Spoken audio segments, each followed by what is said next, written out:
This is the Fix Your Sciatica podcast.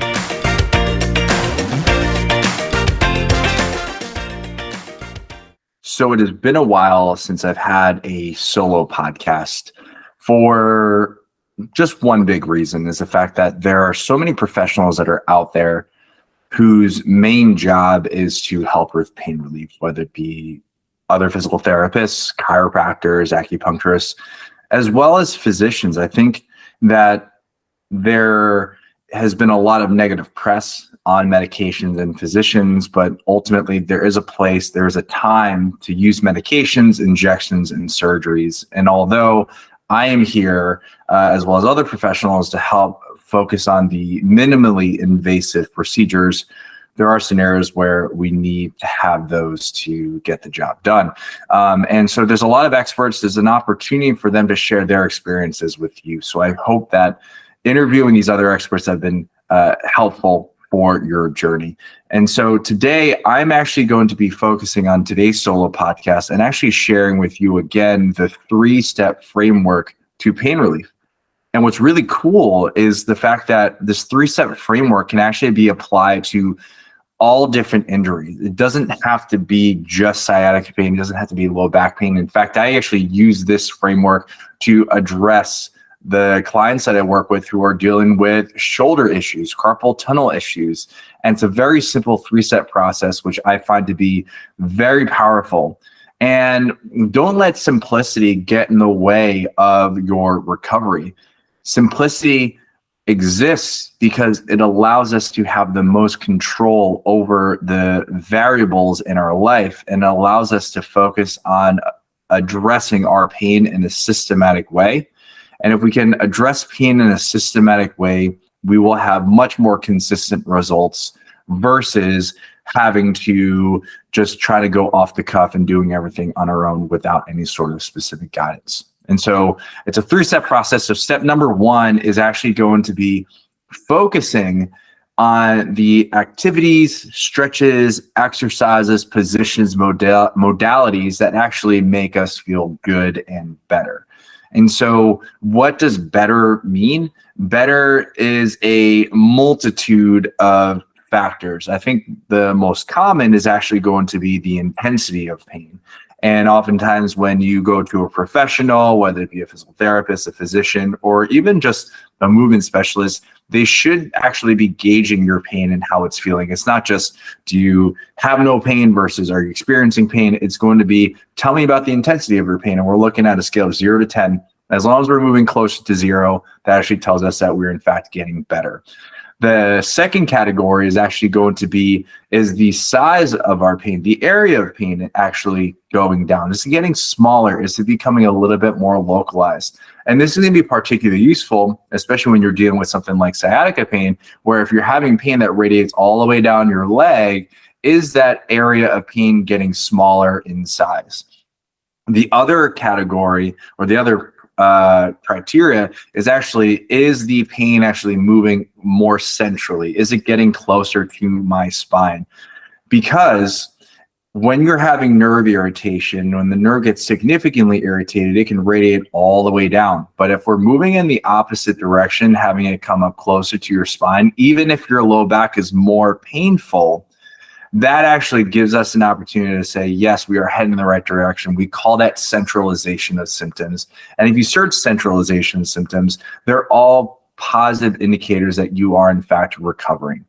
And the other category, which I often find gets overlooked, is going to be the progression of your symptoms. Now, with sciatica pain, again, it's nerve irritation, and there's various different degrees of nerve irritation. And so degree number 1, where you're having the most irritated nerve, you're having numbness, you're having weakness. That's actually telling us that the nerve itself is quite irritated. But as it starts to get better, it should actually go from numbness to maybe more of like a pins and needles scenario, because that's when the sensations start to return.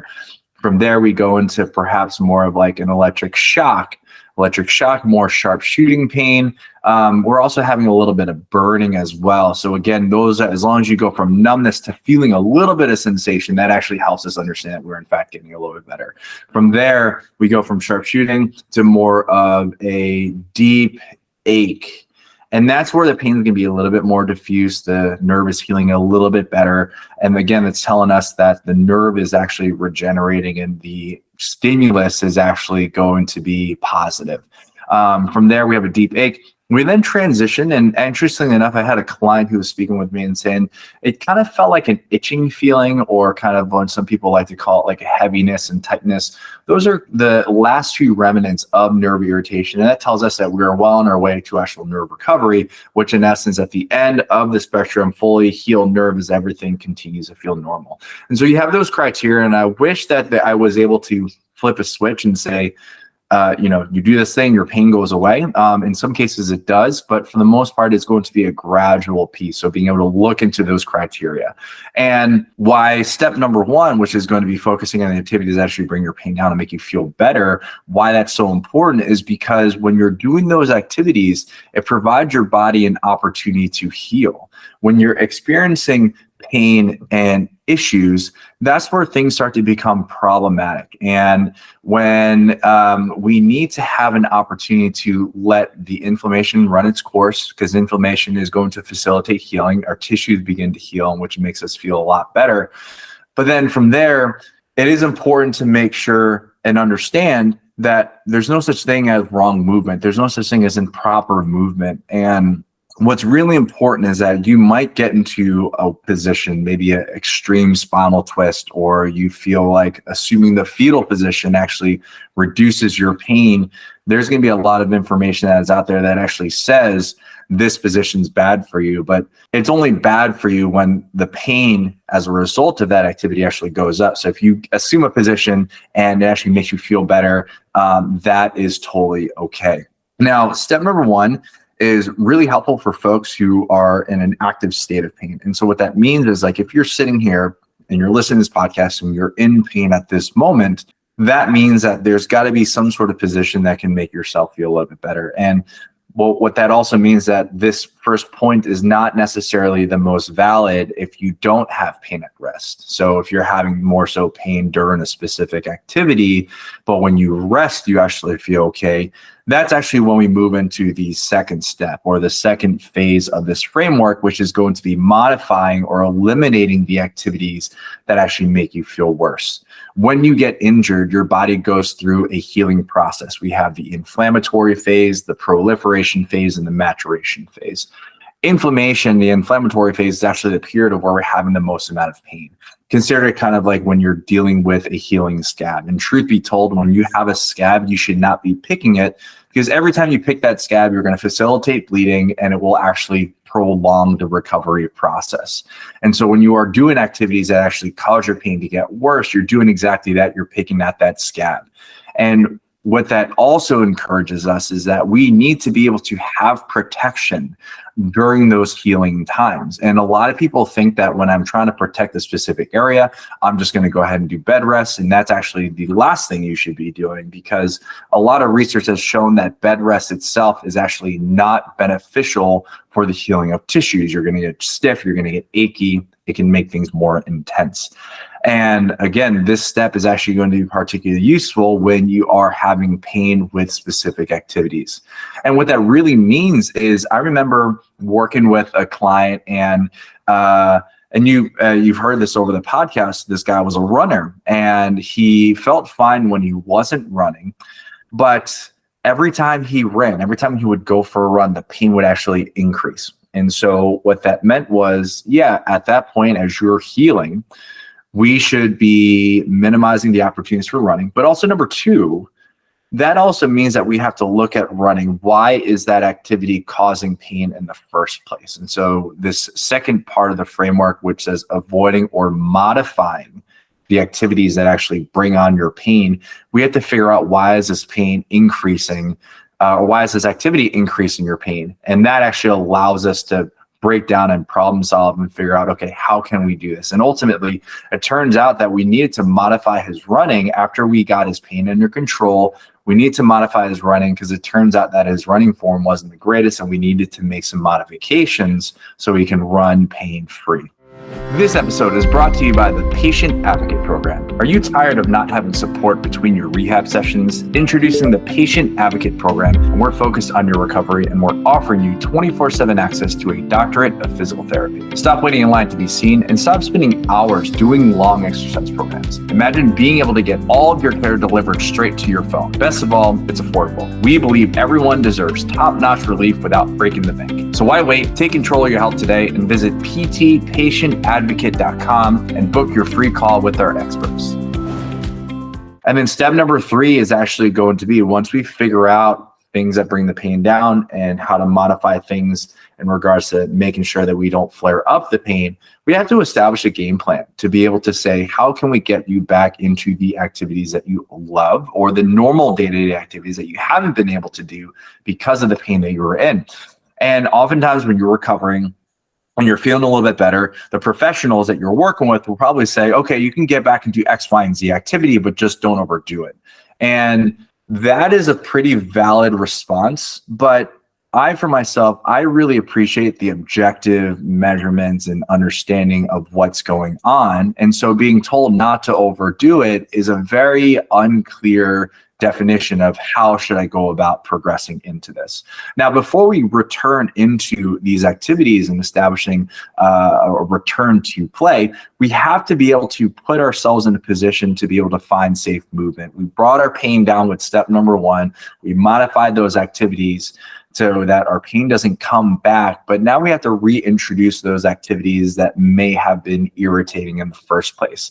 And we have to find safe movement, which would allow us to move efficiently while also minimizing the opportunities to get pain. And so what does that mean? That looks like we have to focus on educating ourselves and our clients on bracing, the ability to create spinal stiffness. Dr. Stuart McGill, the founding father of low back pain research, talks about this concept of spinal stiffness. Planks are great, push-ups are great, but really the idea is that a lot of the injuries that we incur is the fact that our spines move way too much. So spinal stiffness is the ability to create core tension when we're doing activities. So an example is taking a look at yourself in the mirror. And if you're looking at yourself in the mirror when you're walking, ideally your sternum, which is the area right in the front of your chest, and your pubic bone, which is going to be just south of your bladder, should be rotating together in sequence. If they move independent of each other, that means that we're not having enough spinal stiffness and we're creating a shear force. So something like bracing is going to allow us to create that stability and that stiffness, which would allow us to be able to move efficiently and minimize those opportunities for pain, which then means that once we are able to build up the spinal stiffness, we have to allow ourselves to move at the hips, which is why we're looking at the movements of hinging, also known as deadlifting, picking things up off the floor, squatting, being able to rise up from a chair or sit onto a toilet without pain, lunging, which is going to be focusing on one leg at a time, and then carrying, which is going to be focusing on building up that core stiffness. When we're able to implement those movements safely, that gives us actually the prerequisites to be able to move on into more advanced activities such as running, other sports activities. And you can do that on your own by watching YouTube videos. If you've been on our YouTube channel, we have a lot of videos on actually how to do these activities, but also you can work with someone who can make sure that you're doing it under supervision. In regards to how much, I think we have to ask the big question of what does overdoing it mean? And so I often like to say is for every month that you've been out of activity, that is 1 week of recovery. So that's going to be criteria number 1. So if you've been out for 6 months, that means that you're going to have at least 6 weeks before you build up to your normal self. It's kind of like if you were trying to get back into shape after not working out for a long period of time. For those who've done that, you know how sore you feel after not working out for a period of time and going right into it. I myself, back in 2019, took a hiatus from doing CrossFit-like workouts, and then I ended up doing this big workout called Murph, which is about an hour long. I actually worked myself so hard that I caused this condition called rhabdomyolysis, which caused my muscles to break down. And that was a huge learning experience for me because as an athlete, I was so used to actually pushing myself so hard. So what is the appropriate amount to be able to push yourself, you're looking at about 10 to 15% per week in regards to adding more work. So start small and then start building it up. Again, increasing no more than 15%. I like to use time. So if you're starting off at 10 minutes, think about adding 15. If you're starting at 10 minutes, that looks at adding an extra 90 seconds of activity per day. So that way it allows you to really make sure that you're staying with that 15% or below. And what's really cool is that this 3-step framework, it's extremely powerful because that's where you're able to really address the problems that were causing your pain in the first place. And what's also really cool is that now that you have this framework, you can actually follow through with this on your own, because as long as you keep track of your symptoms and your progress, you have the opportunity to be able to say, these are the changes that I can make. Again, step number 1 is focusing on the activities that bring your pain down. Step number 2 is modifying or eliminating those activities that increase your pain. And then number 3 is focusing on a game plan to return back to your normal self. And again, you can do this on your own. That's why we have podcasts like this. That's why on my website, ifixyoursciatica.com, I actually create content for you every single day, which allows you to have those actionable steps to take care of this all by yourself. But if you are in fact tired of doing all of this by yourself, then you don't have to be alone. There's people like me who are there to help you move.